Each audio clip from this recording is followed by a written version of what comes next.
Dear friends, this year we introduced a new initiative to Temple Emanu-El with the creation of our Center for Interfaith Dialogue.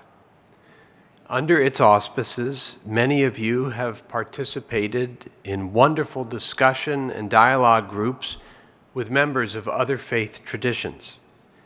The center extends and broadens Emanu-El's long tradition of bridge building to churches and mosques and other houses of worship throughout the city, which has always been critical to advancing our shared vision of a multicultural, pluralistic society whose communities work in partnership toward a world of justice and equality for all.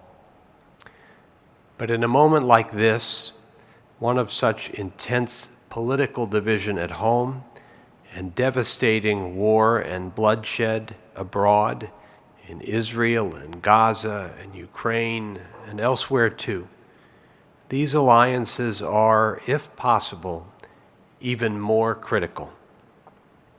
The holiday of Purim, which begins tomorrow night, is one about raw bigotry and the courage to defy it. There are only two answers to the hatred and bigotry that roil our society. One is education, and the other is partnership. In moments of crisis, we need each other. We want to be there for each other. But those partnerships must be fostered, and we're committed to doing that. As is Peace Islands Institute, a national organization devoted to intercommunal dialogue for the strengthening of civil society and building a world at peace with itself. No one has devoted himself to that vision more than the indefatigable Emre Celik, the executive director of Peace Islands Institute of New York. Emre has been active in interfaith and intercultural issues for more than 30 years. Prior to accepting Peace Islands' reins here, he served for 10 years in Washington as president of the Rumi Forum, also dedicated to interfaith and intercultural education and engagement. There he sat on the Religious Freedom Center's Committee on Religious Liberty and Capitol Hill's International Religious Freedom Roundtable. In October 2015, he organized the first ever White House Eid al-Adha reception. Originally from Australia, during his university years, Emre set up the first Muslim Students Association at the University of Technology in Sydney and sat on the Melbourne Advisory Committee for the Parliament of World Religions. He's been interviewed by the Washington Post, the New York Times, and numerous other media outlets in the United States, Europe, and Australia on issues related to interfaith dialogue and the Islamic world. He regularly speaks on issues of pluralism and diversity in interfaith and intercultural understanding. Emre was last with us in January for our Sabbath of Song, which featured music of the Sufi tradition. Because of the length of the musical program, he could only bring greetings that night. Tonight, I've invited him to address us more fully on why he does what he does, work which is so important to us all. Please welcome Emre Celik.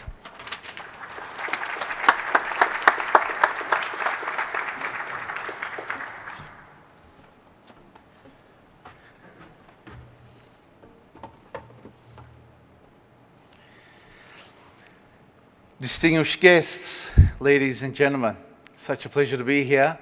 This is my third such occasion to address this auspicious crowd. I'm wondering if I should request for some part-time work here. It is a privilege. It is a privilege indeed. Shabbat Shalom. Assalamu alaikum. Peace be upon you and all those you love and are close to you. May the Almighty bring peace and tranquility into our hearts, our homes, and into the communities we live in and we love. I stand before you on the 12th day of Ramadan, the month in which we fast during the daylight hours, abstaining not only from food and water, but recorrecting ourselves to abstain from shortcomings and misdeeds. Simply put, sinful behavior. We are also abstaining. This month is a month that is most sacred in the Muslim calendar. A month in which we renew our relationship with the divine. We struggle to connect further, to remove obstacles, to reach our relationship, to renew our relationship with the divine. We struggle to connect further, to remove obstacles, to reach higher spiritual planes. We delve into our inner cores to reflect on our current shortcomings, and through the names of the Almighty, Al-Rahman and Ar-Rahim, two of the names of the Almighty in the Quran. There are actually 99 of them, attributes of God that are also divine names. Those two meaning most compassionate and most merciful. Interestingly, Prophet Muhammad tells us that if you were to summarize the Quran into one chapter, it would be the chapter titled The Opening, one of the shorter chapters and the first chapter in our Holy Scripture. I would like to read it to you now. In the name of God, the most compassionate, most merciful, all praise for God, Lord of all worlds, the most compassionate, the most merciful, Master of the Day of Judgment. You alone we worship, and you alone we ask for help. Guide us along the straight path, the path of those you have blessed, and not those you are displeased with or those who are astray. End of quote. And now if we were to summarize this chapter, Prophet Muhammad tells us it would simply be the first verse. So this is the executive summary of the whole of the Quran. In the name of God, the most compassionate, the most merciful. So compassion and mercy are a cornerstone of my faith. We see this as being the foundation of Ramadan, compassion through empathy. I realize how worthy a morsel of food is, and even more so, to me at least, I value water so much more. This has so much meaning and depth that beyond the personal, we realize how water is sacred. Its value in the environment, its value to all living creatures. Such as a result of this point, we become better equipped to understand our responsibility to others in the universe, just through the simple act of valuing water. Alongside empathy, Muslims increase their spiritual lives and worship, increase charity to the less fortunate, and become social by looking to host people and break bread together, and bring the blessing of Abraham into their homes. In our personal lives, we actually ask for Abraham's blessing numerous times throughout the day, and may the Almighty bless us like Abraham was blessed during this such occasion. It is said in the Muslim tradition that Abraham would not sit for a meal unless he has someone across from him to eat with, be it friend, traveller or stranger. Otherwise he would not eat. A similar story of course exists, as you would know, in the Jewish tradition, that Abraham's tent would be set up at the crossroads and he would host all those that would pass by. And it is in this tradition that we have been welcomed by Rabbi Davidson. Again, thank you, to this beautiful house of worship to break bread together. A tradition that is such an important role model for other communities by way of exemplifying the importance this temple places on interfaith engagement and working with the other to increase acceptance and respect.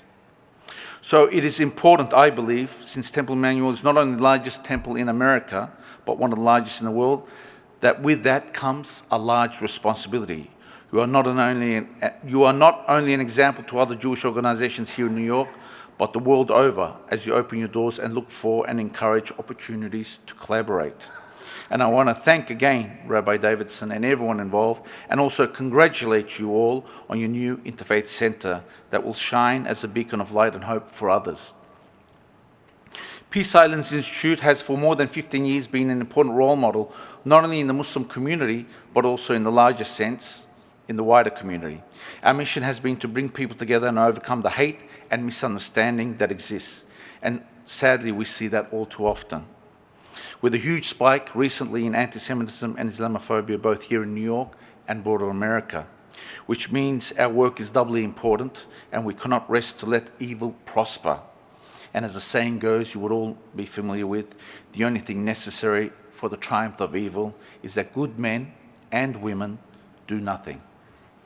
Peace Islands Institute New York takes its motivation from a Muslim scholar and thinker based not too far from here in Pennsylvania, Fethullah Gülen. He espoused the importance of bringing people together to work for a common good, look for opportunities to collaborate and help solve our shared problems in the communities we live in. He has called for this collaboration from the pulpit in his native Turkey since the early 1970s, requesting the various polarities that have existed in that country, whether it be religion, cultural or sectarian, to come together around the table. He now continues his call here in the United States, a unique voice that has come out from the Muslim world and heeded by those he has inspired in more than 100 countries. As a side note, I want to mention a book that was written by him, Between Thought and Action. It's interesting. The author is Jewish, Dr. Ori is from Georgetown, and the book launch was done at the Jewish Theological Seminary. So this in itself, if I tell you nothing else, should be good enough reason to understand the importance of his voice. You have a Jewish academic from Georgetown in DC writing a book on a Muslim thinker and theologian, and the official book launch was done at Jewish Theological Seminary. So I ask you to inquire a little bit more about him, and of course the book is a nice spot to start. He often quotes my namesake, Yunus Emre, a famous Turkish Sufi and mystic, similar in character to the more well-known Rumi. Yunus Emre states in his poems, "Love the creation for the sake of the Creator," without discrimination. Love the creation for the sake of the Creator.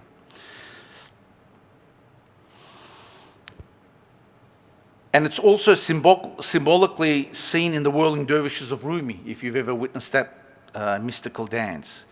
Usually they have one hand pointing up, one hand pointing down as they whirl. One hand indicates receiving mercy from the divine, and one hand is where we replicate that mercy to others. It is in this light that we believe we need to exist, to receive the divine's mercy and compassion, and in ourselves to be merciful and compassionate to all around us. Let me end on what Fethullah Gülen often reminds us: let there be a seat in your heart for everyone. Thank you, and blessings to each and every one of you, and to all you love and respect. Good night.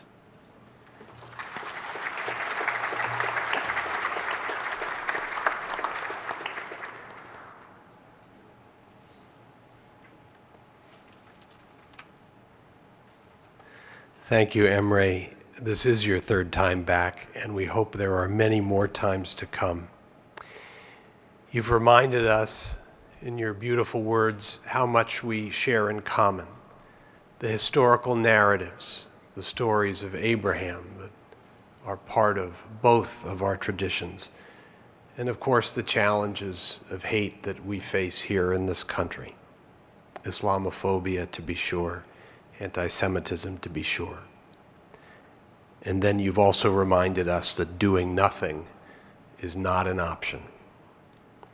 We thank you for leading us, for giving us that reminder, and we hope through the years to come to be able to walk beside you, all of us together, fighting those who would do us harm and rend this society that we have to build together.